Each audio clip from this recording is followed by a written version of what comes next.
हर हर महादेव, माता पार्वती की जय हो। आज मैं आप लोगों को एक माँ और एक बेटे की बहुत ही दर्द भरी कहानी लेकर के आई हूँ। आप लोग इस कहानी को पूरी ज़रूर सुनिएगा। आप सबको कहानी बहुत ही अच्छी लगेगी। मन को भावुक कर देने वाली कहानी है। तो वीडियो शुरू करने से पहले आप लोगों से निवेदन है कि कृपया इस चैनल को सब्सक्राइब ज़रूर कर लीजिए, क्योंकि इसी प्रकार की वीडियोज इस चैनल पर डेली अपलोड होती हैं। और एक कमेंट ज़रूर कर दिया करिए हर हर महादेव लिख करके। आइए कहानी को शुरू करते हैं। एक गांव में एक डोमिन रहती थी। वो बहुत बड़ी शिव चर्चा की भक्त थी। शिव गुरु को अपना गुरु बना करके उसने रखा था। शिव भक्त थी वो कहीं भी जाती तो हमेशा शिव की बातें किया करती थी, अपने शिव गुरु की चर्चा किया करती थी, जो भी नहीं जानते थे उनको बताया करती थी। लेकिन बेचारी औलाद से दुखी थी, उसको कोई संतान नहीं थी। कभी भी शिव गुरु से कभी भी उसने शिकायत नहीं करी।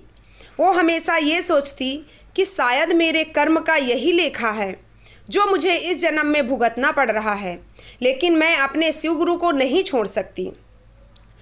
एक दिन की बात थी, एक उसी गांव में शिव जी का मंदिर बना था। वहाँ पे बोलते थे कि उस शिव मंदिर में जो भी मन्नत मांगो वो पूरी ज़रूर होती है, और मन्नत पूरी होने के बाद शिव जी को की पूजा की जाती है। लेकिन उस मंदिर में ऐसा था कि कोई नीच जात का पूजा नहीं कर सकता था, हमेशा ऊंच जात ही पूजा करता था उस पे। और ये थी डोमिन। बेचारी करती क्या, गई तो मंदिर, वहाँ पर रानियों का सब का लगा हुआ था, वहाँ पर सब पूजा कर रहे थे, लेकिन इस डोमिन को कोई अंदर नहीं जाने दे रहा था। ऐसे भी जात पात मानना नहीं चाहिए, भगवान के दरबार पर सब इंसान एक जैसे हैं। लेकिन फिर भी वहाँ पर ऐसा होता था कि जो नीचे कास्ट का होता था उसको मंदिर के अंदर जाने नहीं देते थे, भले ही कितना बड़ा भक्त हो। उसने क्या किया, उस दिन तो जैसे तैसे धक्के खा करके वो बाहर ही रही आई, नहीं जा पाई। दूसरे दिन फिर उसने क्या तय किया कि मैं भी रानी की तरह सब कुछ अच्छे से कपड़े पहनकर, अच्छे अच्छे गहने पहनकर, असली सोना ना सही नकली ही पहन करके मैं जाऊंगी, मंदिर की लाइन में लग जाऊंगी। कौन जानेगा कि मैं डोमिन हूँ, और मैं भगवान का दर्शन कर लूँगी। वहाँ पर जाती है तो उसको कई लोग पहचान जाते हैं कि ये तो अच्छा आभूषण, अच्छा कपड़ा पहन करके डोमिन माता के मंदिर में प्रवेश कर रही है। उसको फिर से धक्के मार मार कर बाहर कर देते हैं, लाइन के अंदर जाने ही नहीं देते हैं।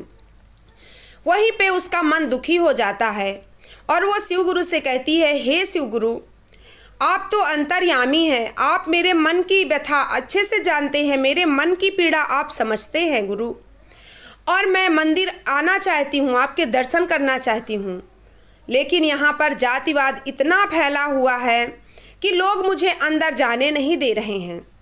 इसलिए मैं यहीं से विनती करती हूँ, हे शिव गुरु, आप मुझे मेरी कोख भर दीजिए, हरी भरी कर दीजिए। मैं आपकी ऐसी पूजा करूँगी कि लोग देखते रह जाएंगे। शिव गुरु तो सच में अंतर्यामी थे।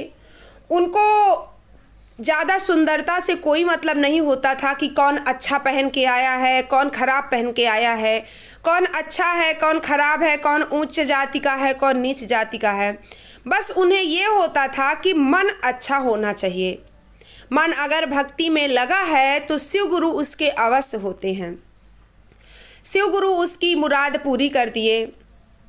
वो गई घर, कुछ ही दिनों में वो माँ बनने वाली थी।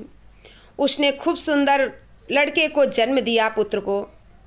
लेकिन वो पुत्र के जन्म की खुशी में ऐसे पागल हो गई कि वो शिव को पूजन करना भूल गई। जिस मन्नत तो उसने मांग ली थी कि ऐसी पूजा करूँगी कि लोग बाग देखेंगे।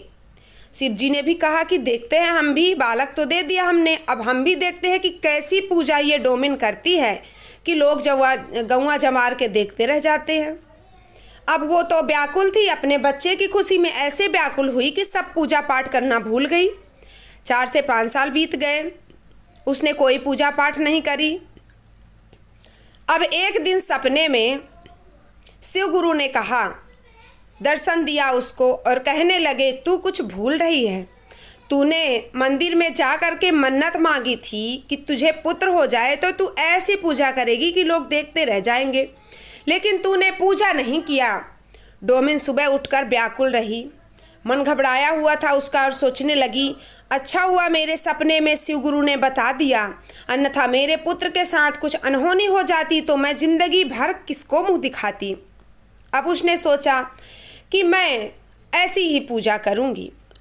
मन ही मन मान लिया उसने और अपने पति से कहने लगी कि जाओ, खूब सारा धन दौलत ले करके एक खूब सारा सामान इकट्ठा करके लाओ, पूजा का जितनी घर में पैसे हैं सब ले करके जाओ और पूजा पाठ का सामान इकट्ठा करो, गांव के लोगों को इकट्ठा करो और हम अच्छी सी पूजा देंगे भगवान को। भगवान ने फिर उसने तो पूजा का पूरा प्रबंध कर रखा था, लेकिन फिर से सपने में भगवान आए और कहने लगे कि कल तेरे द्वार पे एक साधु आएगा, मुझे कोई पूजा पाठ नहीं चाहिए, बस उस साधु की बात को मान लेना, वही मेरी पूजा है। अगर उस साधु की बात तुम मानती हो तो मैं समझ जाऊंगा कि तुमने मेरी भक्ति मन से करी है। अगर नहीं मानती हो तो फिर भूल जाओ, ये पूजा पाठ मत करना, मुझे नहीं चाहिए तुम्हारी पूजा। अब डोमिन बेचारी मन ही मन व्याकुल हुई, सुबह उठ करके इधर उधर घबराई घबराई घूम रही थी। काम तो कर रही थी पर सोच रही थी ऐसा साधु महाराज क्या कहेंगे। देखती हूँ साधु महाराज आए, वही शिव गुरु थे, भेष बदल कर आ गए डोमिन के दरवाजे पे। दरवाज़ा खटखटाया, डोमिन निकली और प्रणाम किया। कहने लगी, हे महाराज आप बताइए मैं आपकी क्या सेवा कर सकती हूँ। गुरु ने कहा, जो पंडित जी थे, साधु महाराज थे, कहने लगे, पहले वचन दो तुम मेरी बात का पालन करोगी, कहीं ऐसा ना हो कि मैं कहूँ और मेरी बात अधूरी रह जाए, तुम काट दो मेरी बात को। डोमिन कहने लगी, नहीं महाराज, मैंने शिव गुरु को वचन पहले ही दे दिया है, अब आपको भी वचन देती हूँ कि जो आप कहोगे मैं वो करूँगी। शिव गुरु कहने लगे, ठीक है, तुम एक काम करना, मैं जो तुम्हें बालक दिया था, मुझे उसी बालक की बलि चाहिए, मुझे और तुमसे कोई पूजा नहीं चाहिए, मुझे उसी बालक की बलि चाहिए, क्योंकि तुम हमेशा रटती हो ना, तो ये तो शिव गुरु का दिया है, शिव गुरु को समर्पित, तो उसको मुझे बलि दे दो उसकी। तो उसने सोचा कि ये क्या मांग लिया शिव गुरु ने, ये शिव गुरु ने किसको भेज दिया जो मेरी पूरी दुनिया ही मांग रहा है। लेकिन वो वचनबद्ध थी, उसने कहा जैसी महाराज की आज्ञा। शिव गुरु जो साधु महाराज थे कहने लगे, कल सुबह मैं तुम्हारे घर आऊँगा। सुबह सुबह उसने क्या किया, उठ कर के बड़ी व्याकुल थी, उसका जी घबराए जा रहा था और सोच रही थी मन ही मन कि अब आज के बाद मेरा पुत्र मेरी आंखों के सामने नहीं रहेगा। बहुत रो रही थी, बहुत मन ही मन इतनी दुखी थी, अपने बच्चे को निहारती और आंसू की धार बहती चली जाती। शिव गुरु सब देख रहे थे और सोच रहे थे कहीं ऐसा ना हो कि ये चिंता में मर जाए। इससे अच्छा शिव गुरु ने उसके बच्चे का विचार बदला। वो बच्चा गया दौड़ते दौड़ते माँ को सीने से लगाया और कहने लगा, माँ रोज़ तो तुम बहुत हंसती खिलखिलाती सारा काम करती थी, मुझे लाड़ प्यार करती थी, और आज ऐसा क्या है जो तुम चुपचाप एकदम शांत हो, चिंतित हो, ऐसा क्या है माँ, मुझे बताओ। माँ कहने लगी, बेटा कोई बात नहीं है, बस कुछ व्याकुलता मन में चल रही है, वो कोई समझ नहीं सकता, एक माँ का दर्द कोई नहीं समझ सकता, बस मेरे शिव गुरु ही समझ सकते हैं। और शिव गुरु को मनन करने लगी, शिव गुरु सब आपका दिया है, अगर आप लेना चाहते हैं तो हंसी खुशी तो नहीं दे सकती, पर वचनबद्ध हूँ तो आपका बात का धर्म का पालन जरूर करूँगी। तब तक साधु महाराज आ गए और कहने लगे, बेटी तुमने जो कहा था वो करो मेरे सामने। उसने अपने बच्चे को महाराज के सामने कर दिया, लेकिन महाराज भी ऐसे कहाँ मानने वाले थे। उन्होंने कहा, बेटी तुम कहाँ जा रही हो। वो कहने लगी, महाराज मेरी आँखों के सामने मेरी बालक की मौत होगी तो मेरा कलेजा पहले ही फट जाएगा, इसलिए मैं नहीं रहूँगी यहाँ पे। साधु महाराज कहने लगे, ऐसा नहीं है, तुम यहीं पे रहोगी और तुम्हारे हाथों ही इसकी बलि होगी, तुम ही इसे मारोगी तभी तो मैं लूँगा, नहीं तो मैं नहीं लूँगा, मैं जा रहा हूँ। वो कहने लगी, रुको महाराज।